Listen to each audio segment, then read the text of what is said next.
ایک اعتراض اور بھی ہے جو ایک بہت مشہور صاحب ہیں وہ پیش انہوں نے کیا، اور میں ان کا نام نہیں لوں گا لیکن بات انشاءاللہ پہنچ جائے گی آپ تک.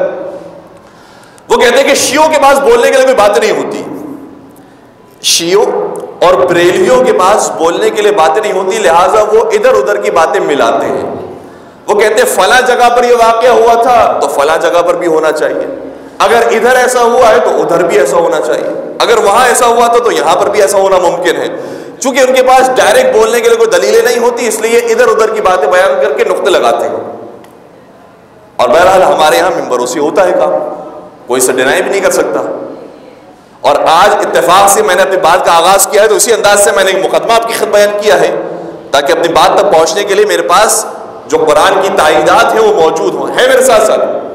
اگر یہ ادھر ادھر کی بات شیعہ حضرات آپ کہتے ہیں کہ لگاتے ہیں تو پہلے قرآن پڑھیے، قرآن نے بھی ادھر ادھر کی مثالیں دے کر نتیجہ دیا ہے. کہاں یہ بات کی ہے؟ ایک مقام پر نہیں، متعدد مقامات پر بات کی ہے. جب عیسائی آئے پیغمبر اکرم کی خدمت میں اور کہا کہ اے محمد ہم عیسیٰ کو اللہ کا بیٹا مانتے ہیں اس لیے کیونکہ وہ بغیر باپ کے پیدا ہوئے ہیں، تو کیا جواب دیا پیغمبر نے؟ پیغمبر نے کیا جواب دیا؟ کیا پیغمبر نے ڈائریکٹ یہ کہہ دیا کہ نہیں آپ مانتے ہوں گے تو مانیں، ہم تو نہیں مانتے، وہ بغیر باپ کے پیدا ہوئے ہیں اس کے باوجود وہ خدا نہیں ہو سکتے، وہ ہے نبی، وہ ہے عام انسان، وہ ہے مخلوق. کیا پیغمبر نے صرف ڈائریکٹ جواب دے دیا یا نہیں؟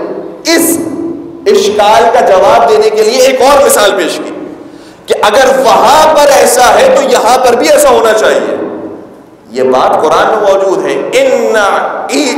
ان عیسیٰ عند اللہ کمثل آدم، کہ عیسیٰ علیہ السلام کی مثال پروردگار کے نزدیک آدم علیہ السلام کی طرح ہے.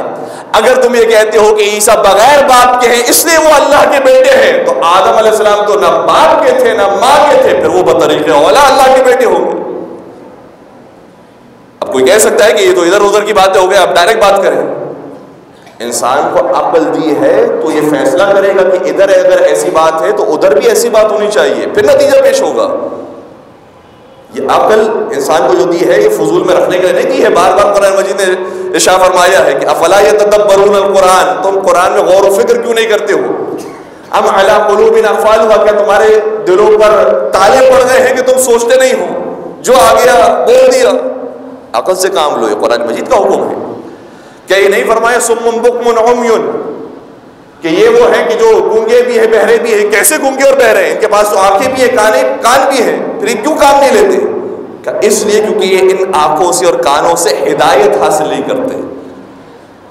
تو انسان اور جانور کا فرق ہی عقل کا ہے، اور عقل کا کام ہے کہ فلاں چیز کو دیکھے اور پھر فلاں چیز کے بارے میں حکم لگائے، فلاں چیز سے کوئی نتیجہ نکالے. 2 + 2 کتنے ہوتے ہیں؟ عقل بتائے گی، عقل بتائے گی 2 + 2 4 ہوتے ہیں. چاہے آپ ساری چیزوں کو جمع کریں اور کہیں کہ یہ 2 ہیں یہ 2 ہیں، پھر دیکھیں 4 ہو جاتی ہیں، چاہے لانے کی ضرورت نہیں ہے. خود انسان کا عقل یہ کہتی ہے کہ 2 اور 2 4 ہی ہوتے ہیں، 4 اور 4 8 ہی ہوتے ہیں. یہ عقل دی ہے اسی کام کے لیے دی ہے کہ ادھر یہ چیز ہے تو ادھر بھی یہ چیز ہونی چاہیے.